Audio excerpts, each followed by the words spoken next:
These are your evening headlines for January 16th, 2026, right here on BYU-Idaho Radio. Thanks for joining me today. I'm Kimber Pierce. The Idaho State Legislative Session kicked off this week. Here's Liberty Mitchell with more details, as well as weigh-ins from an Idaho Republican and Democrat. Money makes the world go round, and this legislative session is no exception. The big issue currently facing Idaho lawmakers is the state budget. Governor Brad Little, in his State of the State address Monday, presented his plan to close the state deficit and align Idaho tax laws with those passed in President Donald Trump's Big Beautiful Bill. Legislators from both parties say they're focused on how budget decisions will affect Idahoans, but disagree on how the state should set its priorities. Representative Gerald Raymond, a Republican from Bingham County, says limiting spending helps the state maintain flexibility during economic downturns and avoids placing pressure on future budgets. And we simply have a cash flow crunch right now. We just need to make sure that our budgets match the cash flow that's coming in. I would hate to dip into rainy day accounts and then have a recession or something follow right behind that. Representative Steve Birch, a Democrat from Boise, says tax cuts disproportionately benefit the wealthy, and that less wealthy Idahoans benefit more from social programs in danger of being cut than they would benefit from tax breaks. That income tax break, the average citizen will get anywhere from maybe $26 to $127 economic break. But if you're in the top 1% of Idahoans, you're going to get a $20,000 tax break. Okay, so this is not a tax relief bill for the average Idahoan. It's a tax gift for the most wealthy Idahoans and corporations. Republicans, however, say lawmakers should be cautious when considering the scope and cost of government programs. We are on a revenue deficit right now, and so our budget constraints are pretty tight. For state Republicans, balancing the budget remains the major focus of this session. State Democrats, however, say their priorities are a little different. But this is going to be a legislative session that's going to be more about protecting what we've got. One thing Democrats and Republicans have in common, however, is their advice to constituents on how to be involved this session. If you're frustrated and you've thrown in the towel, don't. Contact your legislator. My colleagues in our legislative district have got billboards and signs out asking people to reach out to us with questions or concerns.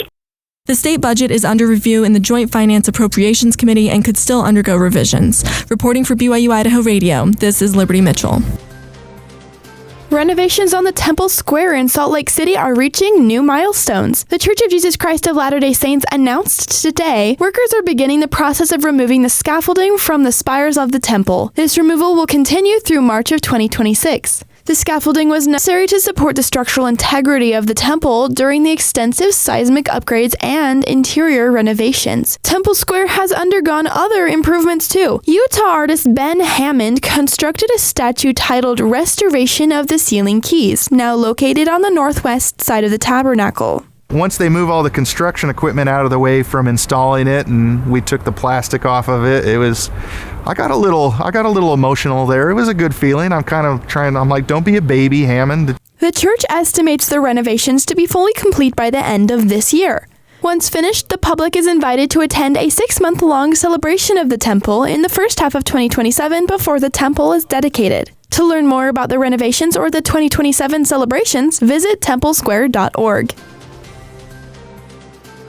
A traffic stop in Rigby resulted in an arrest after a 37-year-old man was found transporting numerous narcotics. A trooper pulled over a van heading south on I-15 after noticing smoke coming from the windshield and a large crack in the front windshield. According to EastIdahoNews.com, the driver was identified by Idaho State Police as Nathaniel Kirk Allen Pruden, who was apparently heading down to Arizona to a gem show. After asking if a canine could check the error on the vehicle, the trooper reported that Allen Pruden appeared nervous. After a canine indicated the presence of narcotics, the trooper asked Allen Pruden to exit the vehicle. During a search of his vehicle, troopers initially found a small baggie of marijuana, a small lockbox containing several items of drug paraphernalia, a white crystal-like substance, and a small amount of psilocybin mushrooms underneath the driver's seat. Allen Pruden was arrested and read his Miranda rights before being interviewed. When asked about the crystal-like substance, Allen Pruden said he did not do any drugs and that he belonged to the Rainbow religion.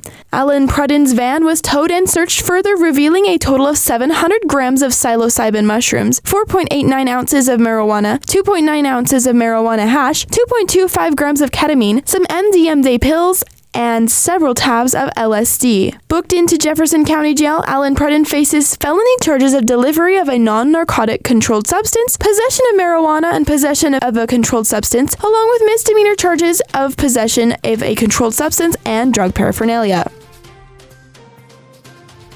These have been your BYU-Idaho Radio Evening Headlines for January 16th, 2026. Thanks for tuning in. More news, interviews, and great content are available on our podcast feed. Search for BYU-Idaho Radio on your favorite podcast apps. We're on YouTube, Spotify, Apple Music, and more. For BYU-Idaho Radio, I'm Kimber Pierce.